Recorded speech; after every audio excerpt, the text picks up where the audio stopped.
Donald Trump's encounter of hope. The evening was setting in, painting the New York sky in hues of orange and pink. Donald Trump, seeking to unwind after a long day, decided to take a brief walk. He loved feeling the pulse of the city. Sometimes, he ignored his security detail's warnings and chose to interact with people directly. Tonight was one of those nights. As he strolled through the bustling streets of Fifth Avenue, his attention was drawn to an old man playing a worn-out guitar on a street corner.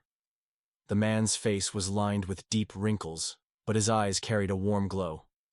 In front of him lay an old hat with a few scattered coins. People passed by, some pausing for a moment to listen, but most continued on their way, indifferent. Donald Trump stopped in front of the man and listened to the melody. The song was melancholic, yet it carried a sense of hope. When it ended, Trump quietly asked, "You play beautifully, sir. What's your name?" The old man, surprised, lifted his head and smiled faintly. "My name is Frank Dawson, sir. I used to be a musician, but things didn't go well." Trump crouched down to meet him at eye level. "What happened?" Frank took a deep breath and began his story.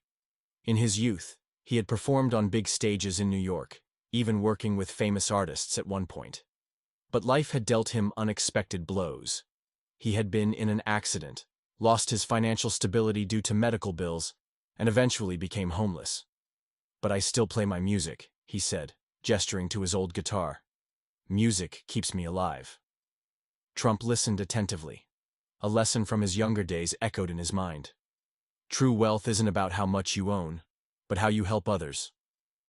"I can't let you stay out here like this," Trump said.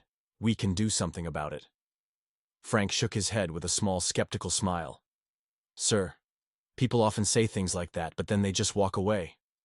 But Trump didn't walk away. He pulled out his phone and made a few calls. First, he contacted a hotel chain owner he knew, then an old music producer. He told them about Frank's story. Frank, watching in disbelief, could hardly process what was happening.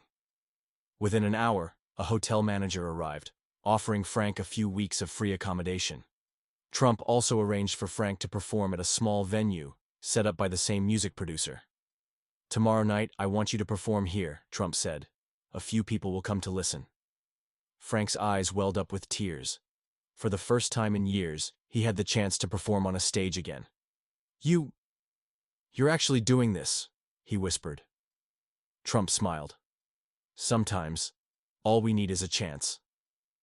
The next evening, a small crowd had gathered on the corner of Fifth Avenue. Frank picked up his guitar and began to play. His voice, long stifled, now rang freely. People recorded videos on their phones, clapped, and some even brought old vinyl records for him to sign. His performance quickly went viral on social media, reviving the career he had lost years ago.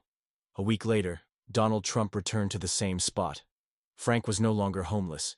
He had moved into a small but warm apartment, and the music producer had arranged more performances for him. "What you've done for me," Frank said, his voice breaking with emotion. "I don't know how to thank you." Trump bowed his head slightly. "If you ever get the chance to help someone in need, just remember this moment," Frank smiled. "I promise, sir." As Donald Trump continued walking down the street, he realized that sometimes, the smallest moments create the biggest changes. If this story inspired you, share it. Life's greatest transformations often start with small acts of kindness. Blast off.